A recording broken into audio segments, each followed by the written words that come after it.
வணக்கம். இன்னைக்கு நம்ம வீடியோல 9 வகையான காயை யூஸ் பண்ணி நம்ம பொங்கலுக்கான சிறப்பான ஒரு குழம்பா நம்ம செய்ய போறோம். இது ரொம்ப டேஸ்ட்டா இருக்கும். கிராமத்து சைடுல ரொம்பவே ஃபேமஸான ரெசிபியும் கூட இது. இது கிராமத்துல கிடைக்கிற நாட்டு காய்கறிகள் எல்லாம் நம்ம யூஸ் பண்ணி பொங்கல் அன்னைக்கு இந்த மாதிரி குழம்பு செய்றது வழக்கம். இதை எப்படி பண்ணலாம், என்னென்ன பொருள்லாம் தேவைங்கிறத வாங்க வீடியோக்குள்ள போய் பார்க்கலாம். இந்த குழம்பு பண்றதுக்கு நம்ம ஒத்தப்படையில காயை எடுத்துப்பாங்க. அதாவது 5, 7, 9 அப்படின்னு காயை சூஸ் பண்ணிப்பாங்க.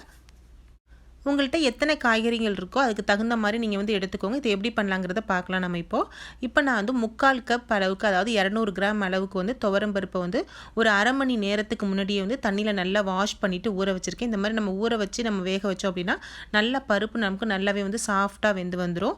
இப்போ இந்த பருப்பை வேக வைக்கிறப்ப நம்ம ஒரு அரை டீஸ்பூன் அளவுக்கு மஞ்சள் தூள், 1 டீஸ்பூன் உப்பு, 1 டீஸ்பூன் ஜீரகம், கொஞ்சமாக பெருங்காயத்தை நான் சேர்த்துட்றேன். சேர்த்துட்டு நம்ம ஒரு மூடியை போட்டு இதை வேக வச்சு குக்கரை 3 விசில் விட்டு நம்ம எடுத்துக்குவோம். அதுக்கு இடையில இந்த குழம்புக்கு தேவையான ஒரு மசாலா பொடியை நம்ம ரெடி பண்ணிக்கலாம்.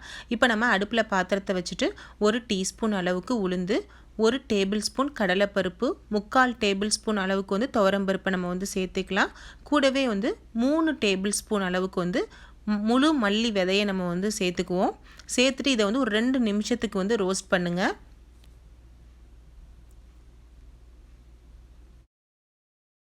2 நிமிஷம் ஆயிடுச்சு. பாதி அளவு ரோஸ்ட் ஆகி வந்துருச்சு. இந்த டைமில் நம்ம 1 டீஸ்பூன் ஜீரகம், 1 டீஸ்பூன் மிளகை சேர்த்துட்டு ஒரு 2 நிமிஷத்துக்கு நம்ம ரோஸ்ட் பண்ணிக்கலாம். ஏன்னா ஒவ்வொரு பொருளுமே ரோஸ்ட் ஆகிறதுக்கு டைம் எடுக்கும். அதுக்காக நம்ம கொஞ்சம் முன்ன பின்ன நம்ம சேர்த்தா தான் கரெக்டான அளவில் இருக்கும். இல்லைன்னா சில பொருள் கருகி போயிடும். அதனால் இந்த மாதிரி கேப்பில் நம்ம சேர்த்தோம் அப்படின்னா கரெக்டான அளவில் இருக்கும். இப்போ ஒரு 2 நிமிஷம் ஆயிடுச்சு. உங்களுடைய காரத்துக்கு தகுந்த மாதிரி நீங்கள் மிளகாவை சேர்த்துக்கோங்க. நான் இன்றைக்கி 5 வரமிளகாய் சேர்த்துக்கிறேன். லாஸ்ட்டாக அரை டீஸ்பூன் அளவுக்கு வெந்தயத்தை சேர்த்துட்டு நம்ம ரோஸ்ட் பண்ணிவிட்டு நம்ம ஸ்டவ்வை ஆஃப் பண்ணிடலாம். ஸ்டவ்வை ஆஃப் பண்ணிவிட்டு நல்லா ஆற வச்சுட்டு நம்ம இதை மிக்ஸி ஜாரில் போட்டு நைஸாக அரைச்சி எடுத்துக்குவோம். ட்ரை ரோஸ்ட் பண்ண எல்லா பொருளையும் மிக்ஸி ஜாரில் போட்டு நல்லா நைஸாக நம்ம இப்போ அரைச்சி எடுத்தாச்சு. இதை பவுலுக்கு மாற்றியாச்சு. இப்போ நம்ம குழம்பை தாளிச்சிடலாம். இப்போ அடுப்பில் பாத்திரத்தை வச்சுட்டு ஒரு 2 டீஸ்பூன் அளவுக்கு எண்ணெயை சேர்த்துக்கோங்க. எண்ணெய் நல்லா காஞ்சி வரட்டும். இப்போ நல்லா எண்ணெய் காஞ்சி வந்துடுது. 1 டீஸ்பூன் அளவுக்கு கடுகு, 1 டீஸ்பூன் ஜீரகத்தை சேர்த்துட்டு நம்ம பொரிய விட்டுறலாம். கடுகும் ஜீரகமும் நல்லா பொரிஞ்சு வந்துட்டுருக்கு. இந்த டைமில் நம்ம ஒரு கொத்து கருவேப்பிலையை சேர்த்துட்டு ஒரு பெரிய வெங்காயத்தை கட் பண்ணி எடுத்து வச்சுருக்கேன். இதையும் சேர்த்து நம்ம வதக்கிக்குவோம். வெங்காயத்தை வதக்கிறப்ப கூடவே 1 டீஸ்பூன் அளவுக்கு உப்பையும் சேர்த்து வதக்கிக்கலாம். அப்போ தான் நம்ம சேர்த்த வெங்காயம் சீக்கிரமாக நமக்கு வதங்கி வரும். இப்போ ஓரளவுக்கு வெங்காயம் வதங்கி வந்துட்டுருக்கு. இந்த டைமில் ஒரு 3 பச்சை மிளகாவை சேர்த்து நம்ம வதக்கிக்குவோம். பச்சை மிளகாய் நல்லா ஓரளவுக்கு வதங்கி வந்த பிறகு ஒரு பெரிய தக்காளியாக எடுத்து கட் பண்ணி வச்சுருக்கேன். இதையும் நம்ம சேர்த்து வதக்கிக்கலாம்.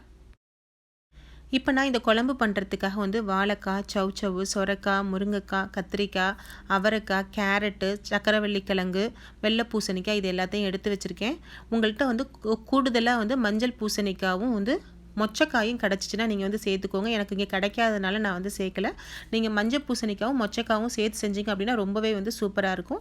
இப்போ நம்ம எடுத்து வச்ச எல்லா காய்கறியுமே நம்ம கட் பண்ணி எடுத்தாச்சு. வெங்காயம், தக்காளி நல்லா வதங்கி வந்த பிறகு நம்ம கட் பண்ணி வச்ச காய்கறியை இதில் சேர்த்து வதக்கிக்குவோம். காய்கறியை வதக்கிறப்ப நம்ம காய்கறிக்கு தேவையான உப்பையும் கொஞ்சம் சேர்த்து நம்ம வதக்கிக்கலாம். காய்கறியை நம்ம வதக்கிறப்பவே அரை டீஸ்பூன் அளவுக்கு மஞ்சள் பொடி, 1 டீஸ்பூன் சாம்பார் பொடியை நம்ம சேர்த்து வதக்கிக்கலாம். நம்ம ஃப்ரெஷ்ஷாக மசாலா பொடி சேர்க்குறதுனால 1 டீஸ்பூன் அளவுக்கு நம்ம சாம்பார் பொடி சேர்த்தா போதுமானதாக இருக்கும். இப்போ எல்லாத்தையும் சேர்த்து கலந்துட்டு நான் இன்றைக்கி அரிசி கழுவுன தண்ணியை யூஸ் பண்ணுறேன். உங்களுக்கு வேணும்னா நீங்கள் யூஸ் பண்ணிக்கோங்க. இல்லைன்னா நம்ம பச்சை தண்ணி கூட யூஸ் பண்ணலாம். கிராமத்து ஸ்டைலில் இந்த மாதிரி தான் செய்வாங்க. இப்போ நல்லா காய்கறி ஓரளவுக்கு ஒரு 10 நிமிஷத்துக்கு வேக விட்டுருங்க. நல்லா வெந்த பிறகு நம்ம வேக வச்ச பருப்பை இதில் சேர்த்துடலாம். நம்ம பருப்பை காய்கறி கூட நல்லா கலந்து விட்ட பிறகு நம்ம ஃப்ரெஷ்ஷாக அரைச்ச மசாலா பொடியிலேருந்து ஒரு 2 டேபிள் ஸ்பூன் அளவுக்கு நான் இன்றைக்கி சேர்த்துக்கிறேன். நீங்கள் எந்த அளவுக்கு குவான்டிட்டி செய்வீங்களோ அதுக்கு தகுந்த மாதிரி நீங்கள் உங்களுடைய காரத்துக்கும் டேஸ்ட்டுக்கும் தகுந்த மாதிரி நீங்கள் மசாலா பொடியை கூட குறைச்ச சேர்த்துக்கோங்க. இப்போ நம்ம எல்லா பொருளையும் நல்லா கலந்து விட்டுட்டு ஒரு 5லேருந்து 10 நிமிஷத்துக்கு கொதிக்க விட்டுறலாம். சின்ன எலுமிச்சை சைஸ் அளவுக்கு புளியை எடுத்து ஊற வச்சுருக்கேன். கண்டிப்பாக இந்த குழம்புக்கு புளி சேர்த்திங்கன்னா தான் ரொம்பவே நல்லாயிருக்கும். அதுக்காக புளியை கண்டிப்பாக சேர்த்துக்கோங்க. இப்போ நல்லாவே குழம்பு கொதிச்சு காய்கறி எல்லாமே வெந்து ரெடி ஆயிடுச்சு. இந்த டைமில் நம்ம ஊற வச்ச புளியை நல்லா கரைச்சி இதில் சேர்த்து கலந்து விட்டுறலாம். புளியை சேர்த்துட்டு ஒரு 5 நிமிஷத்துக்கு மீடியம் ஃப்ளேமில் நம்ம அப்படியே விட்டுறலாம். குழம்பு நல்லா கொதிச்சு ரெடி ஆகட்டும். குழம்பு கொதிச்சு ரெடி ஆகிறதுக்குள்ளே நம்ம இதுக்கு தேவையான தேங்காய் மசாலாவை ரெடி பண்ணிடலாம். இப்போ நான் வந்து 1/4 கப் அளவு தேங்காய் துருவல் எடுத்து மிக்ஸி ஜாரில் போட்டு நல்லா நைஸாக நம்ம வந்து அரைச்சி எடுத்துக்கலாம். இப்போ நல்லாவே வந்து குழம்பு வந்து கொதிச்சு ரெடியாகி வந்துருச்சு. இந்த டைமில் நம்ம அரைச்சி வச்ச தேங்காய் பேஸ்ட்டை இதில் கலந்து விட்டுறலாம். நம்ம